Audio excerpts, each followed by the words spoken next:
Mari kita pisahkan harta. Assalamualaikum warahmatullahi wabarakatuh. Apa kabar Bunda? Semoga Allah selalu memberikan kebahagiaan.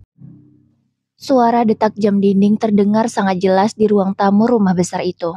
Rumah yang dulunya mereka bangun bersama. Hasil kerja keras, hasil berdagang, hasil dari tumpahan keringat dua orang yang memulai segalanya dari nol. Karina duduk di sofa abu-abu, masih mengenakan daster panjang dan rambut yang dikuncir seadanya. Di hadapannya, Panji, suaminya selama 10 tahun, duduk dengan wajah tegas tapi anehnya tanpa rasa bersalah sedikit pun. Jadi, kamu serius dengan ucapanmu barusan? Suara Karina bergetar, nyaris tak keluar dari tenggorokan. Panji menarik napas panjang. Iya, Rin. Aku udah mikir ini lama. Aku mau menikah lagi. Karina tersenyum kaku, seolah ingin memastikan bahwa semua ini hanya lelucon yang kebablasan. Menikah lagi? Dengan siapa? Dan kenapa? Dengan Via, jawab Panji datar. Kamu tahu dia kan? Yang sering bantu urus keuangan toko cabang baru? Karina menatap suaminya lekat-lekat. Pupil matanya melebar menahan gejolak di dada. Panji, Via itu anak baru di tim. Baru setahun kerja. Kamu bercanda kan? Aku nggak bercanda, Rin. Suara Panji mulai meninggi, tapi tetap terdengar tenang. Aku cuma pengen punya anak. Aku pengen keturunan, Rin. Kamu sendiri tahu hasil pemeriksaan dokter gimana? Karina menunduk. Suara itu hasil pemeriksaan dokter. Masih terngiang di kepalanya. Sel telurnya kecil, sangat sulit dibuahi. Kalimat itu seperti vonis seumur hidup baginya. Tapi Panji, Karina menatap lagi wajah suaminya. Kali ini matanya basah. Kita udah lewatin banyak hal. Dari nol, inget gak? Modal pertama itu aku dapat dari jual tanah warisan almarhum bapak. Kamu waktu itu bahkan masih bingung gimana caranya mengatur stok barang. Aku yang handle pembukuan. Aku yang promosi. Aku yang keliling pasar buat cari pemasok. Ucapnya. Panji menghela napas panjang. Aku tahu, Rin. Aku gak lupa semua itu. Aku tetap menghargai perjuanganmu. Tapi aku juga punya hak jadi ayah. Jadi, karena aku gak bisa ngasih kamu anak, kamu pikir solusinya menikah lagi? Suaranya meninggi, tersendat oleh air mata. Terus aku ini apa, Panji? Karyawan lama yang sudah gak produktif? Jangan ngomong gitu, Rin, kata Panji dengan nada yang terdengar seperti pembenaran. Aku cuma pengen kita sama-sama bahagia.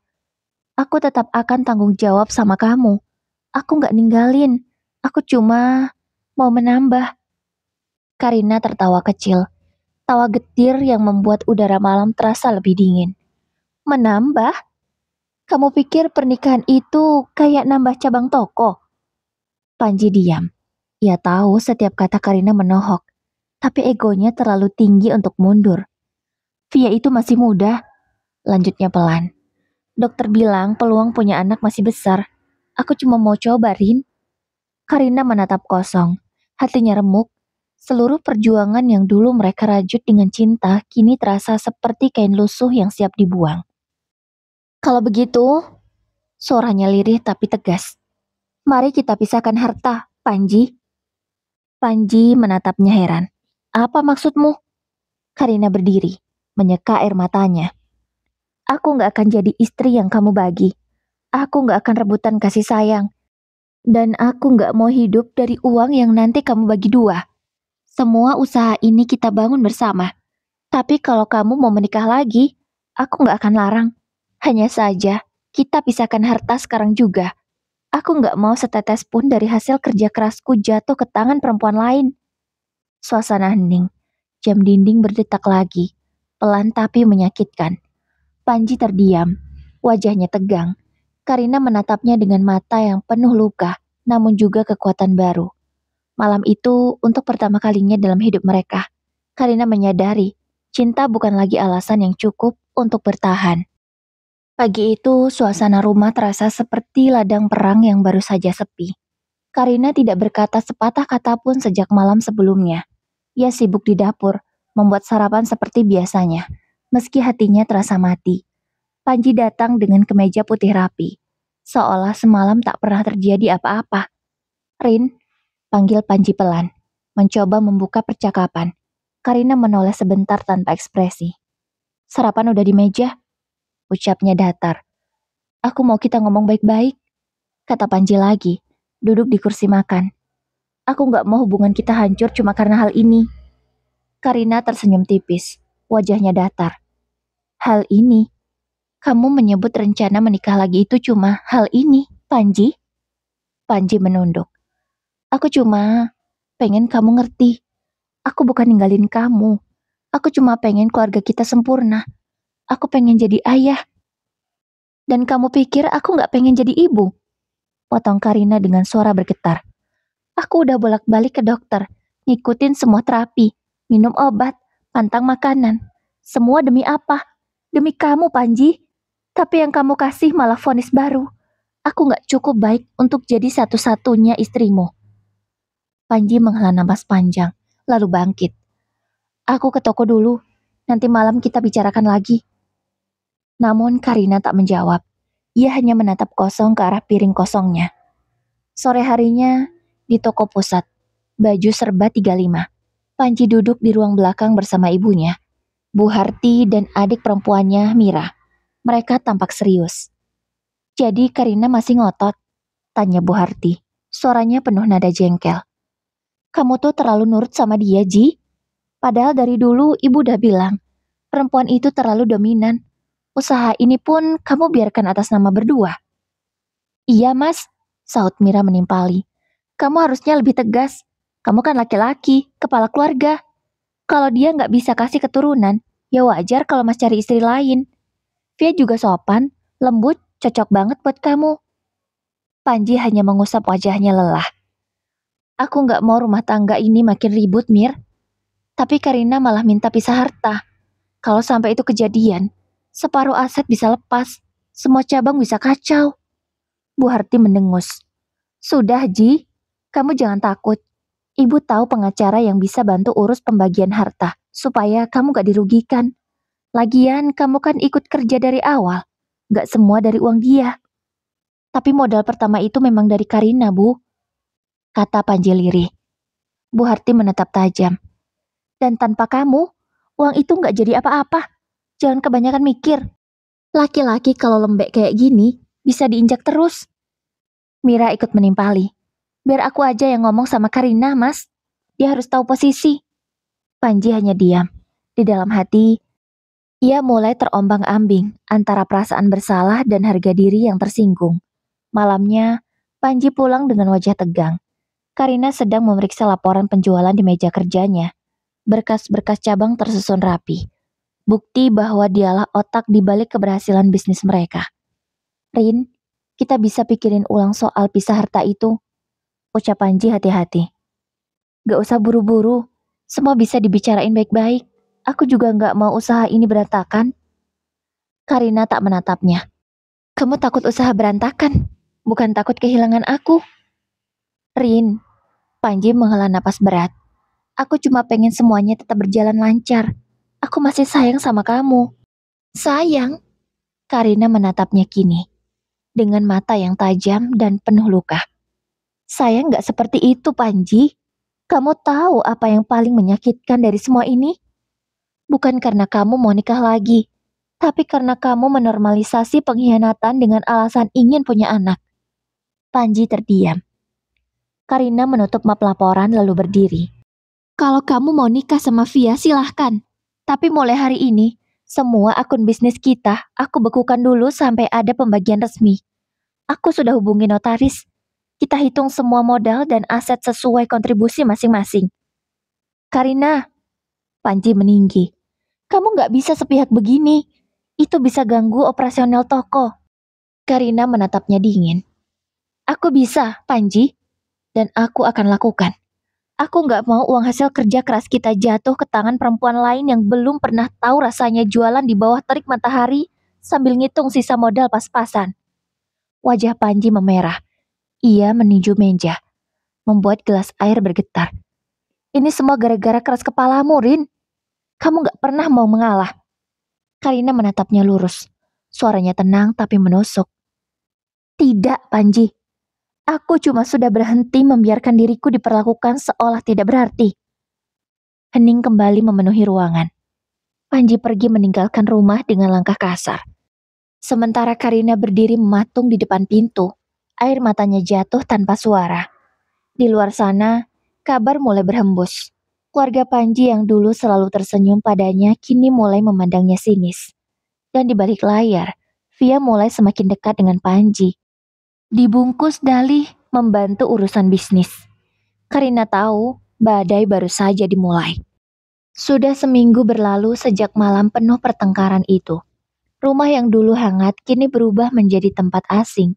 Dua orang yang tinggal di bawah satu atap, tapi sudah tak lagi saling menatap. Karina lebih banyak menghabiskan waktu di kantor pusat, memeriksa laporan dari cabang-cabang. Sementara Panji sering keluar bersama Via dan kadang menginap di rumah ibunya. Desas-desus mulai menyebar cepat di antara karyawan. Katanya Bu Karina mau pisah ya? Pak Panji mau nikah sama yang kerja di bagian keuangan itu loh. Gosip itu menyebar seperti racun yang tak bisa dikendalikan. Dan pagi itu, racun itu resmi sampai ke meja Karina. Karina baru saja tiba di toko pusat ketika Mira, adik Panji, datang tanpa diundang. Dengan wajah tinggi dan nada sinis, Mira langsung menegur begitu masuk ruang kerja Karina. Bu Karina, saya mau ngomong langsung aja. Tolong jangan bikin Mas Panji susah. Dia itu kepala keluarga. Harusnya ibu bisa dukung keputusannya buat nikah lagi. Ucap Mira lantang. Karina menutup laptopnya perlahan. Mira, kamu datang ke sini atas nama keluarga atau karyawan?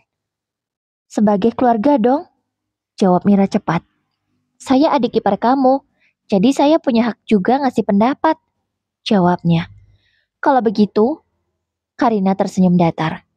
Saya jawab juga sebagai istri sah, dan sebagai istri sah, saya berhak menentukan bagaimana harta bersama ini dipisahkan sebelum suamiku membagi kasihnya pada orang lain.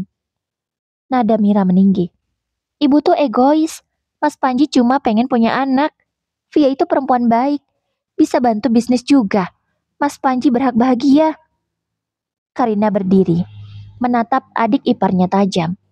Kalau bahagia harus dibangun di atas pengkhianatan, kamu bisa simpan saja pengertianmu tentang kebahagiaan itu, Mir.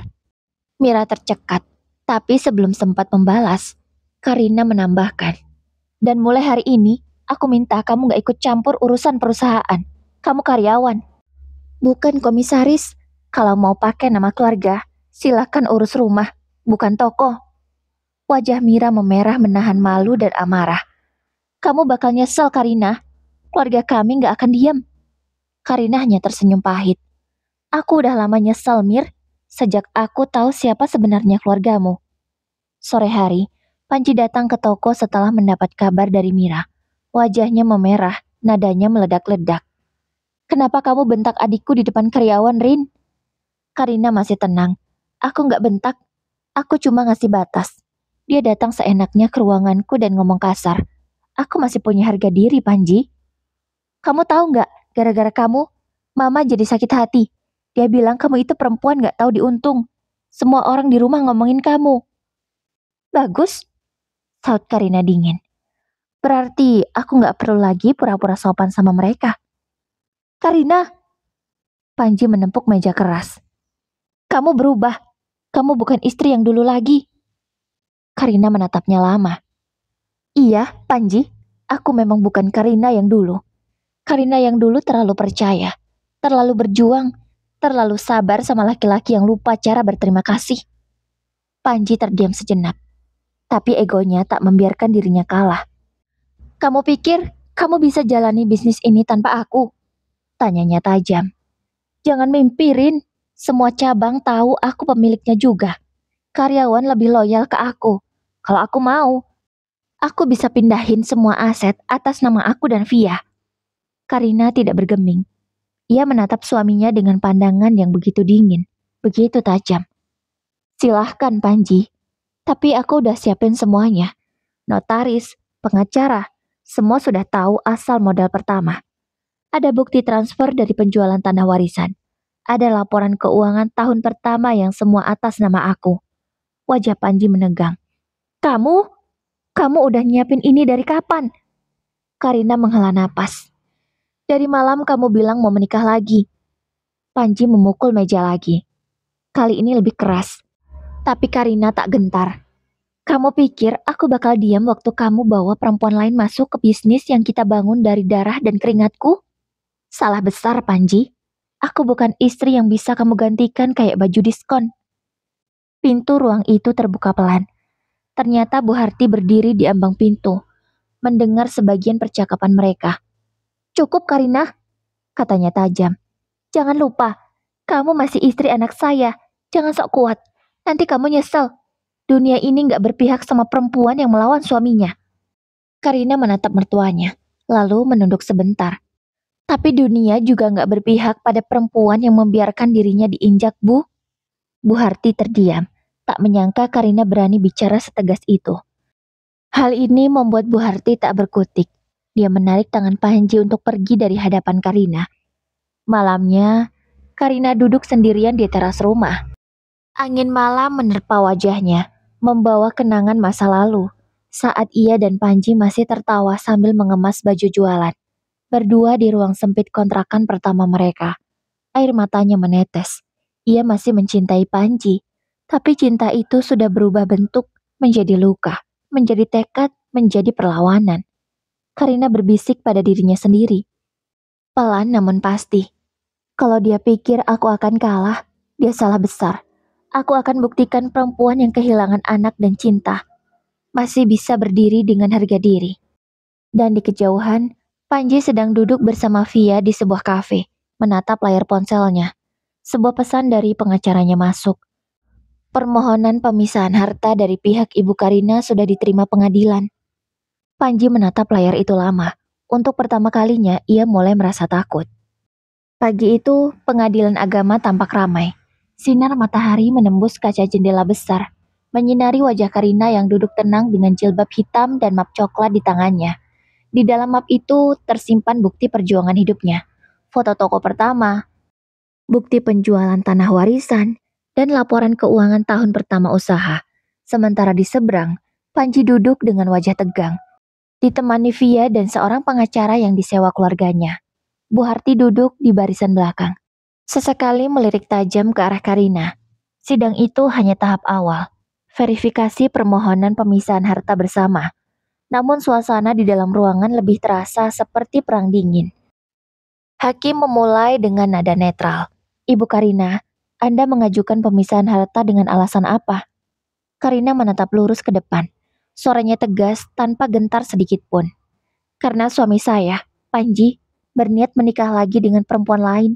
Saya tidak ingin harta yang kami bangun bersama selama 8 tahun jatuh ke tangan orang lain. Harta itu hasil kerja keras saya dan modal dari penjualan warisan orang tua saya. Jawabnya dengan mantap. Hakim mengangguk. Baik, apakah ada bukti pendukung? Karina menyerahkan map tebal ke meja hakim. Semua sudah saya lampirkan, termasuk bukti transfer hasil jual tanah dan laporan pembukuan toko pertama yang seluruhnya atas nama saya. Panji menggertakkan rahang, menatap Karina dengan tatapan tajam. Sementara itu, Via menggenggam lengan Panji dengan ekspresi berpura-pura prihatin, tapi matanya jelas memancarkan kepuasan tersembunyi. Hakim menatap Panji. Bapak Panji, apakah Anda membantah keterangan istri Anda? Panji menarik napas. Saya tidak membantah soal modal awal, Yang Mulia. Tapi saya juga bekerja keras membesarkan usaha itu. Semua keputusan besar, pembukaan cabang, pembelian lahan, dan penambahan aset dilakukan bersama. Jadi tidak adil kalau semua disebut hasil kerja keras istri saya saja. Jawabnya. Hakim mengangguk lagi.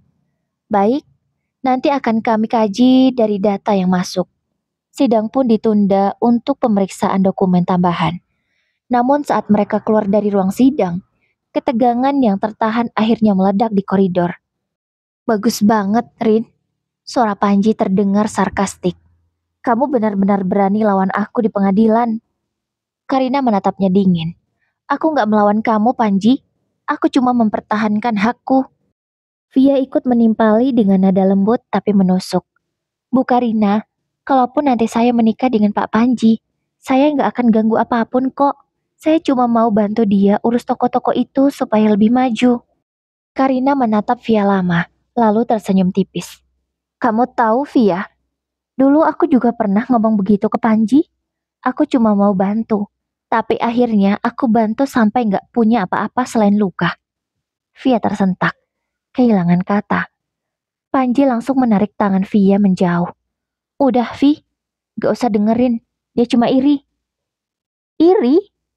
Karina menatap mereka berdua. Suaranya rendah tapi tajam. Iri karena kamu mau menikah dengan suamiku? Atau iri karena kamu akan hidup dari uang yang aku perjuangkan? Wajah Via memerah. Panji menariknya lebih cepat, meninggalkan koridor tanpa sepatah kata lagi. Hari-hari berikutnya, suasana di antara cabang-cabang toko mulai berubah. Sebagian karyawan menjadi canggung. Beberapa toko bahkan menerima instruksi baru dari Panji agar laporan keuangan langsung dikirim ke dirinya, bukan lagi ke kantor pusat yang dikelola Karina. Bu, ini laporan dari cabang Gresik. Katanya Pak Panji minta dikirim dia langsung. Ujar Dini, sekretaris pribadi Karina. Karina mengangguk pelan. Kirim dua-duanya, Din. Biar dia tahu, aku masih pegang semua arsip. Namun yang membuat Karina benar-benar terpukul bukan hanya soal bisnis, tapi perubahan sikap orang-orang di sekitar mereka. Keluarga Panji mulai terang-terangan menyalahkan dirinya. Udah tahu mandul, masih aja egois. Kata Bu Harti saat datang ke toko pusat dengan wajah sinis. Kalau kamu benar-benar cinta sama Panji, kamu gak akan rebutan harta kayak gini. Kamu bakal rela. Dia menatap mertuanya dalam-dalam, menahan amarah yang hampir meledak. Bu, saya sudah rela banyak hal. Rela bergadang, rela jual tanah warisan, rela kehilangan masa muda. Tapi maaf, saya gak akan rela kehilangan harga diri. Bu Harti mendengus keras, lalu pergi sambil membanting pintu kaca toko. Malam itu Karina duduk di depan berkas-berkas usahanya. Matanya lelah, tapi pikirannya tetap tajam. Ia mulai menyusun laporan legal, daftar cabang, aset, kontrak, dan rekening bisnis. Satu persatu ia pisahkan nama yang atas namanya, nama yang masih perlu dibuktikan. Teleponnya berdering dari notarisnya. Ibu Karina, saya sudah hitung semua aset yang bisa dibekukan sementara sampai ada keputusan pengadilan. Jumlahnya cukup besar. Kalau ibu setuju, kita proses besok pagi. Karina terdiam sesaat, lalu menjawab mantap. Setuju. Bekukan semuanya. Aku nggak peduli kalau toko-toko itu berhenti sementara. Biar mereka tahu siapa yang benar-benar punya fondasi bisnis ini. Sementara di tempat lain, Panji menerima kabar itu dengan wajah pucat. Via panik memegang ponselnya. Ji, gimana ini? Kalau rekening dibekukan, operasional bisa berhenti. Panji mengacak rambutnya frustasi. Dia benar-benar mau perang, Vi. Terus kita gimana? Karyawan bisa kabur semua. Jangan sampai dia menang, Ji. Ucap Via cemas. Panji menatap Via lama lalu berbisik. Tenang, aku masih punya rencana. Kalau dia mau pisah harta, aku juga bisa bikin dia kehilangan dukungan. Aku tahu cara jatuhin Karina dari dalam. Dan di matanya, ada tatapan yang tidak lagi sekedar kecewa, tapi dendam. Langit Surabaya siang itu tampak terik. Tapi hawa di dalam kantor pusat baju serba 35 justru terasa dingin dan menyesakkan. Sudah hampir 3 minggu sejak sidang pertama, dan sejak hari itu pula, Panji mulai menunjukkan sisi lain dirinya. Lebih licik, lebih ambisius, dan lebih berani menginjak siapapun yang menghalangi. Karina mulai mendengar kabar aneh dari beberapa cabang. Laporan keuangan tiba-tiba tak seimbang, stok barang menghilang, bahkan ada pengiriman yang tidak tercatat. Semua itu terjadi di cabang-cabang yang belakangan dipegang langsung oleh Panji. Bu, ini laporan dari cabang Mojokerto. Ada transaksi pembelian bahan yang gak jelas. Ucap Dini, sekretaris Karina, sambil menunjukkan print out data. Tapi yang aneh, tanda tangannya pakai nama Via, bukan Pak Panji. Lanjutnya, Karina menatap dokumen itu dengan mata tajam. Via, suaranya pelan tapi dingin. Dia sekarang ikut tanda tangan dokumen perusahaan. Iya bu, katanya Pak Panji kasih wewenang. Beberapa vendor juga udah mulai berhubungan langsung sama dia. Karina menarik napas dalam. Tangannya bergetar, bukan karena takut, tapi karena menahan amarah. Baik, mulai hari ini, kita audit semua cabang yang dipegang Panji. Semua data masuk ke aku dulu sebelum dikirim ke pengadilan. Ucapnya tegas. Sementara itu di tempat lain, Panji duduk di sebuah kafe bersama Via dan Mira. Mereka berbicara pelan tapi penuh strategi. Mas, kalau dia terus pegang pusat, kita nggak bisa apa-apa, kata Mira dengan wajah kesal. Lebih baik pindahin semua transaksi ke rekening baru aja, biar dia nggak bisa lacak. Via mengangguk cepat. Aku udah buat laporan versi baru. Laporan yang dikirim ke dia isinya angka kecil aja, biar dia pikir toko sepi. Padahal sebenarnya masih normal kan seperti biasa. Panji tersenyum sinis. Bagus. Kalau dia pikir semua toko rugi, dia nggak akan punya posisi kuat di pengadilan. Hakim pasti ngira dia nggak mampu urus bisnis. Tapi mas, Via ragu sejenak. Kalau ketahuan bisa bahaya. Panji menatapnya tajam. Makanya jangan sampai ketahuan. Kita main rapi. Selama aku punya kendali atas orang-orang di lapangan, Karina nggak akan bisa berbuat banyak. Mira tersenyum puas. Biar dia tahu rasanya dilawan. Dia pikir bisa ngelawan keluarga sendiri. Salah besar. Di sisi lain, Karina semakin mencurigai perubahan cepat di sistem keuangan. Ia memutuskan untuk memeriksa langsung ke cabang Gresik tanpa memberitahu siapapun. Begitu sampai di sana, yang ia temukan membuat darahnya mendidih.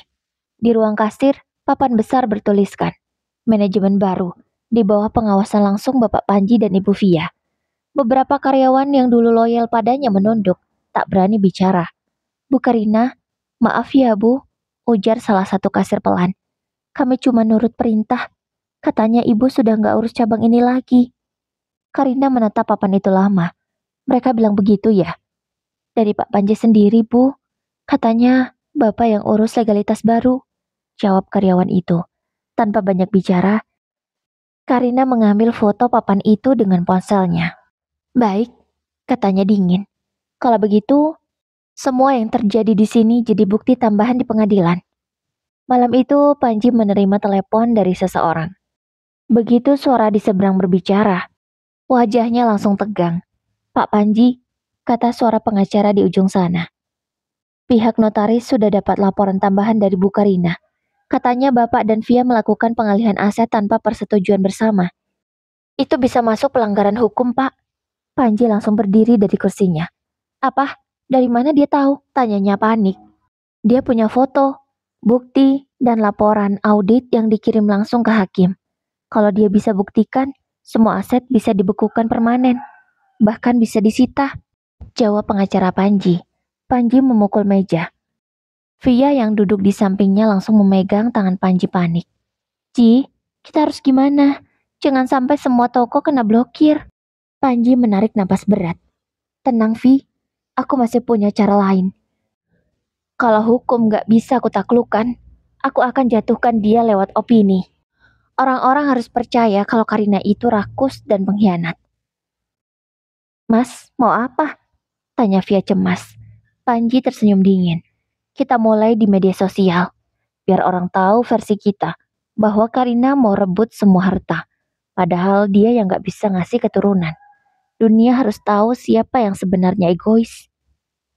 Dan benar saja, 2 hari kemudian sebuah akun anonim di media sosial mulai ramai membahas gosip. Istri pengusaha baju terkenal gugat pisah harta karena suaminya mau punya anak. Katanya si istri nggak bisa ngasih keturunan tapi rakus harta. Komentar demi komentar bermunculan. Sebagian membela Panji, sebagian menghujat Karina. Nama Karina tiba-tiba viral. Karyawan yang dulu menghormatinya kini mulai menjauh. Takut dianggap berpihak pada perempuan serakah. Karina membaca semua komentar itu malam-malam. Di ruang tamunya yang sunyi, matanya panas, tapi ia tidak menitihkan air mata. Kalau mereka pikir aku akan jatuh cuma karena omongan orang. Ia menatap cermin. Wajahnya tampak lebih tegas dari sebelumnya. Maka mereka belum tahu siapa Karina sebenarnya. Ia lalu menyalakan laptop. Membuka folder berisi seluruh dokumen digital dan video pembuktian kontribusi usahanya sejak tahun pertama. Semua lengkap, tersistem, dan siap diserahkan ke media dan pengadilan. Malam itu, Karina mengetik surat pernyataan panjang untuk pengacaranya. Mulai besok, saya ingin semua fakta dipublikasikan. Jangan biarkan mereka memutarbalikkan kebenaran. Sementara di rumah ibunya, Panji duduk termenung di teras. Teleponnya berdering. Pengacaranya menelepon lagi. Pak Panji, saya harus kasih tahu ini. Hakim sudah minta klarifikasi resmi atas pengalihan aset dan laporan audit palsu. Kalau terbukti, pihak Bapak bisa kena sanksi pidana. Panji membeku. Untuk pertama kalinya, wajahnya benar-benar pucat. Via yang duduk di sampingnya menatap cemas. Ji, kita harus gimana sekarang? Panji menatap kosong ke depan. Aku nggak tahu lagi, Vi. Tapi satu hal pasti, Karina nggak akan menang dengan mudah. Namun di sudut kota lain, Karina menatap berkas yang telah ia siapkan dengan mata penuh keyakinan. Suara hatinya bergetar tapi kuat. Ini bukan lagi soal cinta atau anak. Ini soal keadilan. Soal siapa yang pantas berdiri atas keringatnya sendiri. Karina berdiri di depan kaca toko cabang utama. Di balik pantulan dirinya, tampak deretan baju serba 35.000 yang dulu ia pilih sendiri dari pasar grosir. Warna-warna cerah, motif yang sederhana tapi menarik, semuanya pernah ia susun dengan tangan gemetar dan harapan besar. Kini setiap lipatan kain terasa seperti kenangan yang diseret paksa ke ujung perpisahan. Bu Karina, stok rayon baru dari pabrik udah datang. Mau saya masukkan ke gudang belakang? Tanya Dira, karyawan yang sudah bersamanya sejak toko pertama berdiri. Karina menoleh pelan, mengangguk. Iya, Dir, tapi tolong catat dulu di buku stok ya, jangan langsung disebar. Baik, Bu. Begitu Dira pergi, Karina menarik napas panjang. Ia tahu Panji akan datang hari ini, membawa rencana baru yang katanya bisa menyelamatkan semuanya. Tapi di matanya rencana itu hanya satu hal, jalan menuju kehancuran rumah tangga dan bisnis yang selama ini mereka bangun bersama. Tak lama kemudian, suara pintu toko terbuka. Panji masuk dengan wajah tenang tapi tegang. Ia tidak sendirian. Di belakangnya ada Bu Harti dan juga adiknya. Karina, kita bisa ngomong baik-baik kan? Ucap Panji datar. Karina menatap ke arah ibu mertuanya. Seharusnya ini urusan berdua, Panji. Bukan urusan keluarga besar. Tapi kamu terlalu keras kepala. Sela Bu Harti dengan nada tajam. Kamu itu istri Karina. Kalau suamimu ingin menikah lagi demi punya keturunan, kamu harus ikhlas. Itu bukan dosa. Karina tersenyum getir. Ikhlas? Ibu tahu berapa banyak saya berkorban demi keluarga ini. Rumah pertama kita, toko pertama, semua dari uang saya, dari warisan orang tua saya yang sudah meninggal. Panji bahkan belum punya tabungan waktu itu. Mira menyilangkan tangan sinis. Ya, tapi sekarang siapa yang bikin usaha ini berkembang? Mas Panji kan? Coba aja kalau bukan karena Mas Panji. Mana mungkin bisa sampai 15 cabang? Karina menatap tajam. Mira, kamu mungkin lupa, tapi semua laporan keuangan, sistem stok, sampai pembagian cabang, itu hasil kerja keras saya. Panji memang hebat di lapangan, tapi semua pondasi sistem usaha ini dari saya. Ucap Karina tegas. Sudah cukup, potong Panji keras. Suaranya membuat semua terdiam. Aku datang bukan buat berdebat. Aku cuma pengen kita selesaikan ini baik-baik. Aku tetap pengen kamu di perusahaan, tapi soal rumah tangga, biarkan aku jalan dengan keputusanku. Karina menggeleng pelan. Kamu pikir aku bisa memisahkan antara bisnis dan hati? Panji, tidak semudah itu. Panji menatapnya dalam-dalam. Ada rasa bersalah di sana, tapi juga ada gengsi yang menahannya untuk mundur. Aku nggak mau perusahaan ini hancur cuma karena perasaan. Bukan perasaan yang menghancurkan Panji. Karina berkata dengan suara yang dingin dan terukur. Tapi pengkhianatan, tegasnya. Hening sejenak.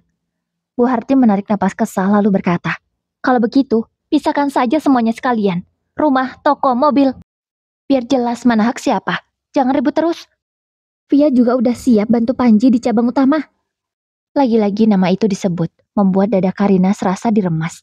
Ia menatap Panji, menahan amarah yang hampir meledak. Jadi benar, perempuan itu sudah ikut campur di urusan kita.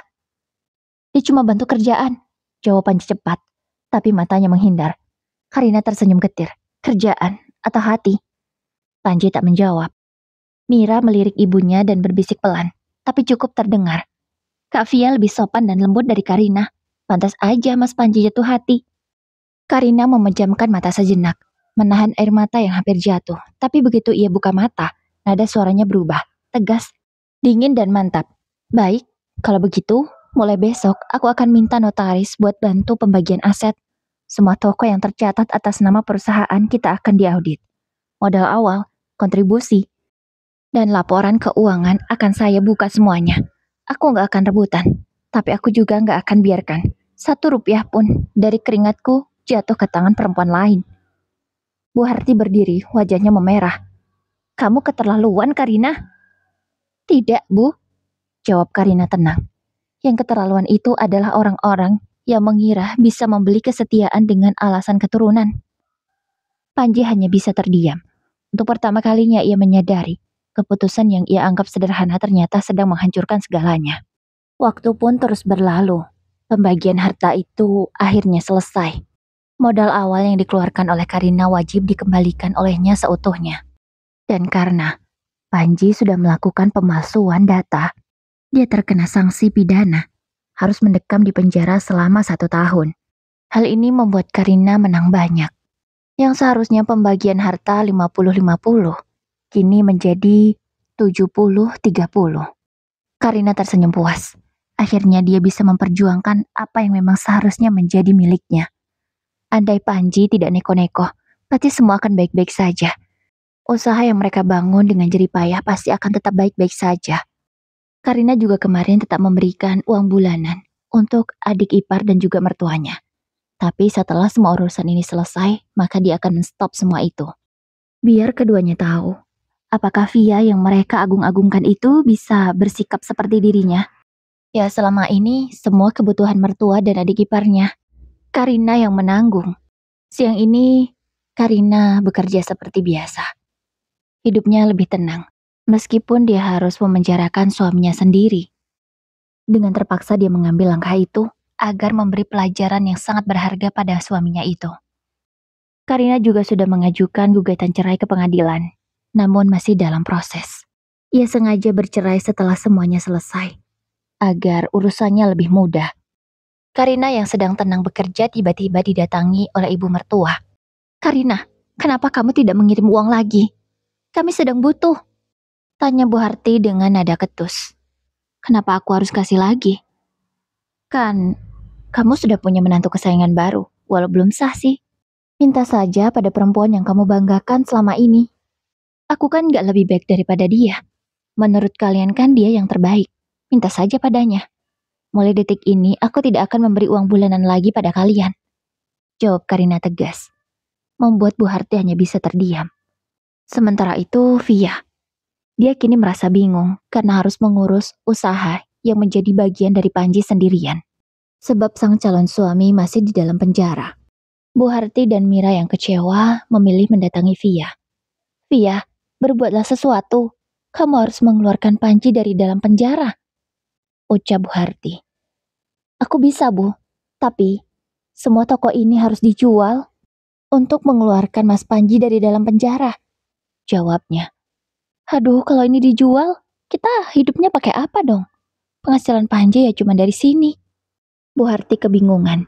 Dia sendiri pun tak punya tabungan. Karena selama ini hidupnya boros dan suka berfoya-foya mentang-mentang anaknya kaya. Udah, pokoknya ibu gak mau tahu. Kamu harus keluarkan Panji dari penjara gimana pun caranya. Ucap Bu Harti. Akhirnya, Via tak punya pilihan lain. Toko yang menjadi milik Panji hanyalah 5. 1 toko milik sendiri sementara 4 yang lainnya sewa. Jadi, yang bisa dijual hanyalah 1 ini. Itu pun Via baru tahu setelah dia ingin menjual toko-toko itu. Dan naasnya, ke-4 toko itu, masa sewanya sebentar lagi habis dan harus segera diperpanjang. Karena kalau tidak, sang pemilik bisa saja mengusir mereka kapan saja. Via pusing memikirkan semuanya sendiri. Alah biarlah, aku jual aja. Dan berita penjualan toko itu didengar oleh Karina. Tentu dia tidak ingin menyia-nyiakan kesempatan. Melalui pengacaranya, dia membeli toko itu. Beberapa bulan pun berlalu. Panji sudah terbebas dari penjara. Namun dia bingung sekarang bagaimana cara membayar sewa. Sementara penjualan toko tidak sesuai. Toko tidak ramai seperti biasanya. Sehingga omset yang didapat dari ke-4 toko hanya cukup untuk membayar sewa 1 toko saja. Aduh, gimana ini? Kalau gini caranya, lama-lama 3 toko yang lain bisa tutup. Mana sewanya tinggal sebentar lagi. Ucap Panji pada Via. Sampai sekarang pun mereka belum menikah. Karena Via bertahan ya masih berharap jika Panji bisa bangkit. Tapi sejauh ini malah semakin memburuk. Waktu sewa toko pun sudah tinggal 2 hari lagi. Pemilik toko-toko itu menghubungi ke Karina. Karena memang selama ini, sewa toko Karina yang mengurus. Karina tentu tidak akan menyia-nyiakan kesempatan. Dia bernegosiasi dengan pemilik toko. Jika memang sampai waktu yang ditentukan mereka tak bisa membayar, maka Karina yang akan mengambil alih. Dengan syarat, barang-barangnya biar tetap ada di sana. Nanti toko itu akan diaktifkan lagi oleh Karina setelah mereka menyerah. Dan benar sesuai prediksi Karina, masa sewa toko habis. Baik Via dan juga Panji tak bisa membayarnya. Ketiga cabang toko itu pun tutup. Hanya satu yang mampu mereka pertahankan. Karina langsung menemui Panji, hendak membeli semua isi tokonya, dan membuka kembali toko itu. Bagaimana dengan penawaranku? Tanya Karina. Kamu licik banget ya, pandai sekali, ucap Panji. Licik? Aku licik dari mananya? Aku beli loh semua isi yang ada di toko itu. Aku juga tahu berapa harganya. Jadi aku tidak licik, aku tidak akan merugikanmu. Jawab Karina tegas, dan memang benar apa yang dikatakan Karina. Dia yang mengatur semua stok, jadi dia tahu. Via dan Panji tidak mau langsung melepas begitu saja. Mereka masih berusaha. Namun setelah 1 bulan, tak juga berhasil. Mereka belum mendapatkan uang. Meminjam bank pun mereka tidak berani. Karena omset toko tidak seberapa. Tidak cukup untuk menutup hutang. Untuk bayar gaji karyawan saja pas-pasan. Apa kita terima saja penawaran Karina? Tanya Panji pada Via. Terserah kamu lah mas, aku udah capek memikirkan tokomu yang hampir bangkrut ini. Mana stok baju di sini tinggal sedikit, pelanggan banyak yang gak suka. Ini semua sudah model lama, orang mau cari model baru, dan kita gak bisa stok ulang, ucap Via. Akhirnya setelah melalui perdebatan panjang, mereka memutuskan untuk menerima tawaran dari Karina. Akhirnya Karina menang lagi di sini. Ya, barang-barang yang ada di dalam 3 toko tidak seberapa harganya, karena stok sudah banyak dihabiskan untuk cabang yang masih mereka buka. Kini, Karina bisa mengelola lagi 14 cabang toko. Spanduk yang dulu diganti atas nama Via dan Panji kini kembali atas namanya. Karina berusaha keras agar toko itu ramai lagi. Ia membuat promosi untuk barang-barang lama agar cepat laku dan bisa segera diganti dengan stok yang baru. Dan cara itu berhasil. Tokonya kini kembali seperti dulu. Pendapatan toko sangat stabil. Kini Karina bisa duduk tenang di kursi kerjanya sambil melihat. Sampai kapan Panji dan Via bertahan dengan satu toko itu. Kini Karina dan Panji sudah resmi bercerai. Tapi bukan berarti Via dan Panji sudah menikah. Via masih ragu. Ya karena keuangan Panji sangat morat-marit saat ini. Karena niat dia di awal memang ingin hidup enak dengan Panji yang sudah sukses. Tapi dugaannya salah. Panji sekarang malah mengalami kesulitan ekonomi. Itu membuatnya menyesal. Sehingga secara perlahan, Via mulai menjauhi Panji. Lagi pula sewa toko di tahun ini sebentar lagi akan berakhir. Dan Panji belum mempunyai uang sebanyak itu. Bahkan karyawan di toko pun hanya tersisa 1, karena memang mereka hanya mampu membayar 1 karyawan lagi. Hingga tugas mendisplay barang menjadi tugas Via dan Panji. Dan Via tidak suka. Dia ingin hidup enak tapi malah harus bersusah payah. Via mulai sering menghindar. Sering tak memberi kabar, sering tak datang ke toko. Lama-kelamaan Panji pun jengah. Dia lelah hubungannya dengan Via. Tak ada kejelasan. Bahkan cita-citanya untuk menikah dengan Via lalu punya anak. Semuanya sudah hilang begitu saja. Bu Harti dan Mira setiap hari hanya mengomel. Mengeluh toko yang sepi. Pendapatan yang tak menentu dan uang bulanan mereka yang selalu berkurang. Ya mau gimana lagi Bu, aku sudah usaha. Tapi ya, belum ada hasil. Jawab Panji, karena memang selama ini promosi, sistem toko semua yang mengatur adalah Karina. Dia yang tahu semuanya. Kalau Panji hanya bekerja di lapangan. Dia tidak paham yang begituan. Bahkan laporan toko pun berantakan. Sekarang dia mulai sadar bahwa peran Karina sangatlah penting dalam hidupnya, terutama dalam usaha ini. Ternyata Karina tidak hanya pandai menjadi istri, tapi dia juga pandai dalam bisnis. Hanya satu kurangnya. Dia mengalami masalah. Dia belum bisa memberikan keturunan. Tapi Segitu saja Panji sudah menyerah. Padahal, keunggulan dan kebaikan Karina lebih banyak daripada kekurangannya. Tapi semua sudah terlambat, dia dan Karina pun sudah bercerai.